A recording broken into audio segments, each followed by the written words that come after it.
Director Brennan, your thoughts about Tulsi Gabbard? Well, Nicole, I think you and Tom Nichols have done a great job just underscoring all the concerns that people have about this appointment. Clearly, Tulsi Gabbard has taken actions and made statements over the past several years that really raise serious questions about her common sense, her judgment, as well as her political sympathies. Cozying up to Putin as well as to meeting with Bashar Assad, I think really does show that she doesn't have the type of perspective that is needed for somebody who's going to head up these 18 intelligence agencies. And as Tom Nichols said, she doesn't have any qualifications. The Director of National Intelligence, that's a really serious position and a very complex and complicated one that requires somebody who actually has an understanding of the intelligence community. It's like an orchestra conductor of all the different agencies and departments that are involved in the intelligence process. And I don't think she understands even the instruments that are involved in this orchestra, nor has she had any experience at the strategic level of running and leading a large, complex organization. And the Director of National Intelligence is, according to legislation, the president's principal intelligence advisor, the person who is responsible for making sure that the president's daily brief is put together in a very sound and forthright manner, the person who puts together the budget and the priorities of the intelligence community. So I know that this appointment is sending shockwaves here in the United States, but also around the globe in terms of, is this really somebody who Donald Trump is going to entrust with the care and the leadership of the intelligence community? An unserious pick for a serious position. She's the favorite of the Russians. They have a bunch of, sites and bots and other ways of supporting her so far. Over the weekend, DNI Gabbard, who anybody who's followed these know how I feel about, was again trying to maybe divert from Epstein, trying to rehash the 2016 Russia investigation, where no one ever claimed Russia altered votes, but everyone claims that Russia tried to interfere on Trump's behalf. Well documented, well vetted, the Senate Intelligence bipartisan, unanimous report, the Mueller report, and now Gabbard, in her next effort of trying to politicize, is actually threatening legal action against former employees of the intelligence community and others. I mean, is there not anyone going to stand up against this politicization? The country needs an independent intelligence community that speaks truth to power, not that makes up fables to try to please Donald Trump. Normally, if you're talking about someone who's going to head an agency, let alone in this case, all of the intelligence agencies, you would expect a nominee to have some experience, maybe having worked for an intelligence agency, maybe having led an intelligence agency, or even at a minimum served on a relevant committee like the Intelligence Committee of Congress. Tulsi Gabbard has none of that experience, zero, nada, zilcho. That would normally, in a normal world, be disqualifying.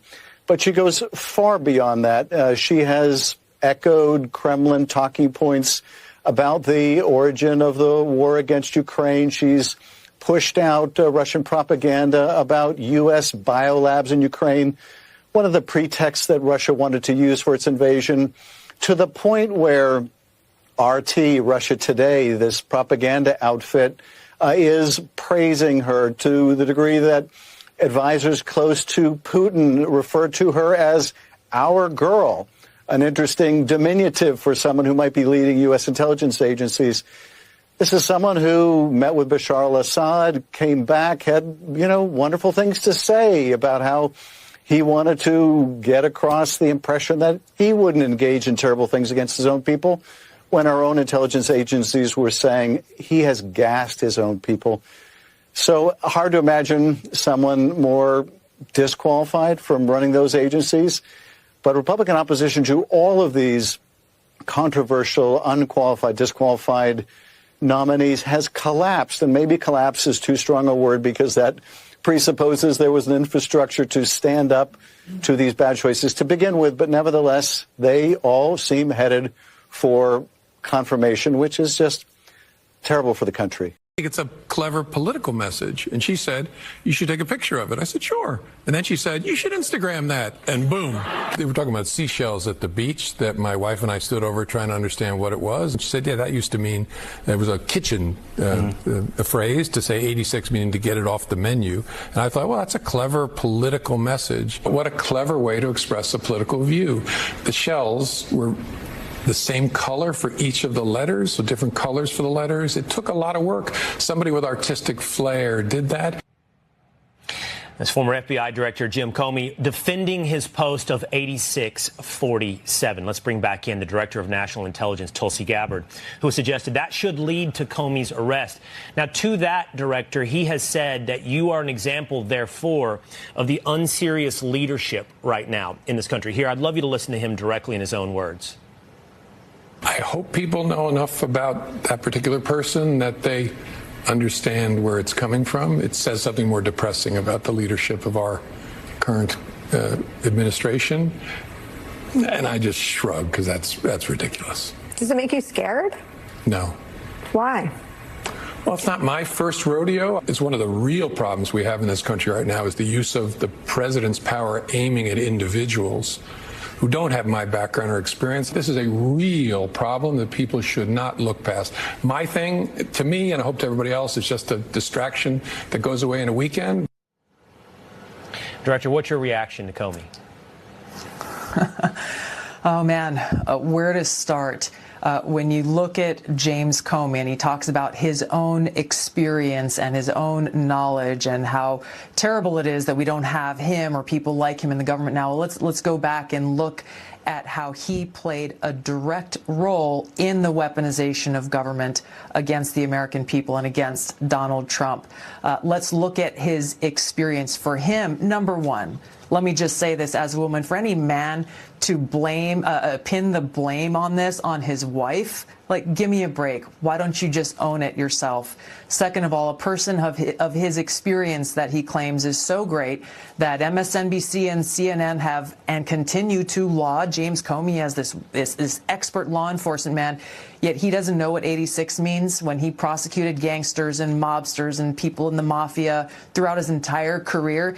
Anybody who watches one of these old mobster movies knows and understands very directly what 86 means when referring to a person, not a dish on a menu in a restaurant. So what I get from James Comey is, and why I said what I said, and I know that the Secret Service is investigating this, but why I said what I said is when you have a person of his stature that in this country has been lauded as a man who represents fairness and integrity and the rule of law, posting something that is a call to get rid of our president, the 47th president of the United States, Donald Trump, you imagine the kind of impact that has. And again, you go back to the fact that Donald Trump has had 2 assassination attempts on his life. You have others within James Comey's cohort who call President Trump today's modern-day Hitler, that he's a Nazi, that he is a direct and existential threat to our country and the American people. We should not be surprised that this president has had 2 assassination attempts on his life, and why James Comey's post should be taken very seriously. And I know that the Secret Service is doing exactly that. The American people elected Donald Trump as their president not once but twice. And yet the FBI and intelligence agencies were politicized by his opponents to undermine his presidency and falsely portray him as a puppet of Putin. Title I of FISA was used illegally to obtain a warrant to spy on Trump campaign advisor Carter Page, using a Clinton campaign-funded false dossier as their so-called evidence. Biden campaign advisor Tony Blinken was the impetus for the 51 former senior intelligence officials' letter dismissing Hunter Biden's laptop as disinformation specifically to help Biden win the election. Former DNI James Clapper lied to this committee in 2013, denying the existence of programs that facilitated the mass collection of millions of Americans' phone and internet records, yet was never held accountable. Under John Brennan's leadership, the CIA abused its power to spy on Congress, to dodge oversight, lied about doing it until he was caught, and yet has never been held responsible. Under Biden, the FBI abused its power for political reasons to try to surveil Catholics who attend traditional Latin Mass, labeling them as quote-unquote radical traditionalist Catholics.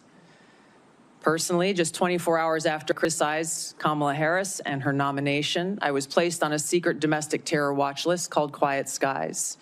Sadly, there are more examples. The bottom line is this must end. Watergate pales really, in my view, as compared to what we're confronting now.